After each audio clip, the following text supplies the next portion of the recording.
Good morning, students. Subject is pharmacology, and today I am going to start the topic Introduction to General Anesthetics. अब हम पढ़ेंगे कि major surgery क्या होती है और माइनर सर्जरी क्या होती है। अब देखो किस कंडीशन में हमने मेजर सर्जरी करवानी है और किस कंडीशन में हमने माइनर सर्जरी करवानी है।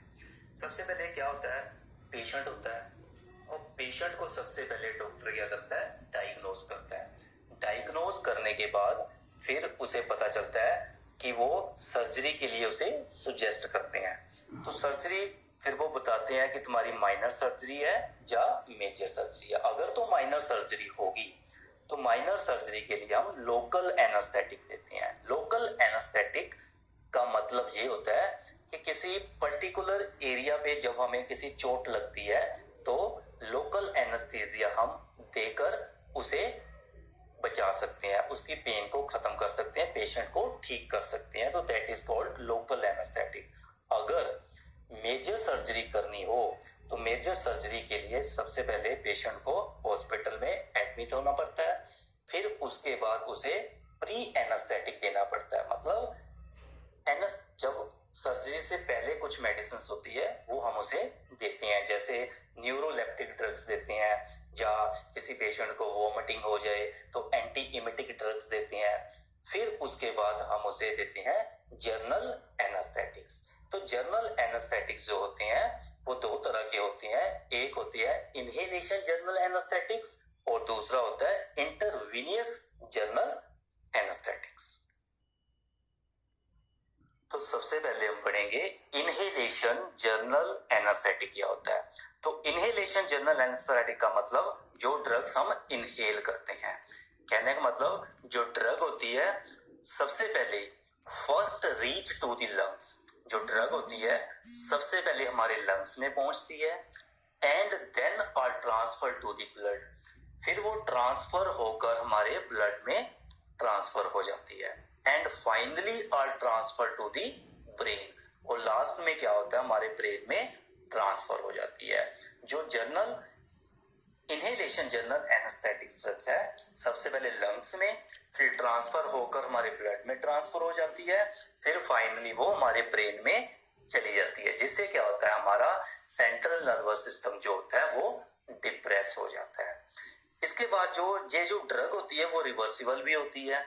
क्यों रिवर्सिबल होती है?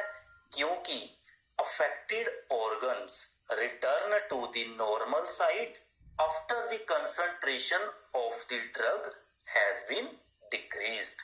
कहने का मतलब जो हमारे अफेक्टेड ऑर्गन्स होते हैं, जब ड्रग की कंसंट्रेशन कम होनी शुरू हो जाती है, जब सर्जरी के केस में हम एनेस्थीसिया देते हैं तो पेशेंट अनकॉन्शियस हो जाता है। जब उस मेडिसिन की दवाई की कंसंट्रेशन कम होनी शुरू हो जाती है तो पेशेंट दोबारा अपनी नॉर्मल पोजीशन में आ जाता है, जिसे हम बोलते हैं रिवर्सिबल जर्नल एनेस्थेटिक्स।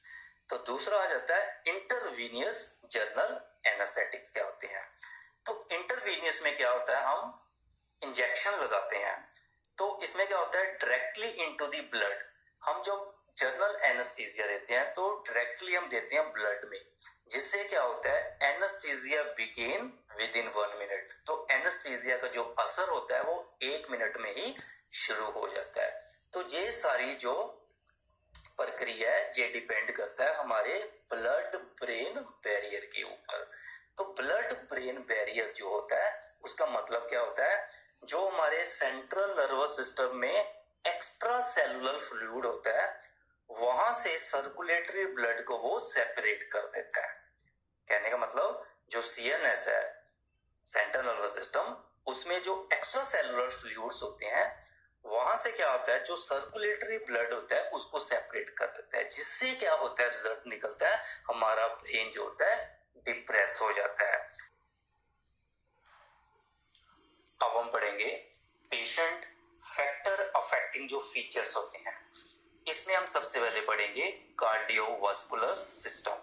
जो जनरल एनेस्थेटिक्स होते हैं वो कार्डियोवास्कुलर सिस्टम को सुप्रेस कर देते हैं। इसमें क्या होता है, कई बार अरिथमिया जो होता है वो कॉज करने की पॉसिबिलिटी इसमें ज्यादा हो जाती है, चाहे वो ब्रेडिकार्डिया हो चाहे वो ट्रैकीकार्डिया हो, तो उसके लिए एक्स्ट्रा केयर की बड़ी जरूरत होती है, तो उसको बड़े ध्यान से हमें जनरल एनेस्थीसिया देना पड़ता है इस केस में, तो वो इस चीज को सुप्रेस कर देता है। सेकंड आ जाता है रेस्पिरेटरी सुप्रेसेंट्स। तो रेस्पिरेटरी सुप्रेसेंट के केस में भी यही है, अगर कोई रेस्पिरेटरी की किसी तरह की प्रॉब्लम्स है, जब ब्रोंकोडाइलेशन की किसी को कोज करवाने की जो पॉसिबिलिटी ज्यादा हो जाती है, तो उसमें क्या होता है, जनरल एनेस्थीसिया जो होता है वो रेस्पिरेटरी को सुप्रेस कर देता है। तो थर्ड आ जाता है किडनी एंड लीवर। अगर कोई पेशेंट किडनी और लीवर की प्रॉब्लम से गुजर रहा है, लीवर का मतलब जो मेटाबॉलिज्म करवाता है, जो किडनी होती है वो एक्सक्रीशन करवाता है, तो कोई कई बार ड्रग्स लेने से क्या हो जाता है, उसको टॉक्सिसिटी हो जाती है, इम्प्रॉपर जो उसके फंक्शंस होते हैं उसकी एक्यूमुलेशन होनी शुरू हो जाती है। तो कहने का मतलब ड्रग से टॉक्सिसिटी होगी, तो अगर वो लीवर और किडनी का कोई पेशेंट है, उसको बड़े ध्यान से हमें जनरल एनेस्थीसिया देना पड़ता है। तो नेक्स्ट आ जाता है हमारा नर्वस सिस्टम। अब नर्वस सिस्टम के केस में देखो, अगर कोई नर्वस सिस्टम का कोई पेशेंट है, जैसे कोई पार्किंसन का है, एपिलेप्सी का है, जहाँ सीजर्स का कोई पेशेंट है, तो जनरल एनेस्थीसिया क्या करता है, उस कंडीशन में उस चीज को ट्रिगर कर देता है और उस चीज को सुप्रेस कर देता है, जिससे क्या होता है, ये सारी प्रॉब्लम्स खत्म हो जाती है। तो आज का टॉपिक यही खत्म होता है, introduction to the general anaesthetics.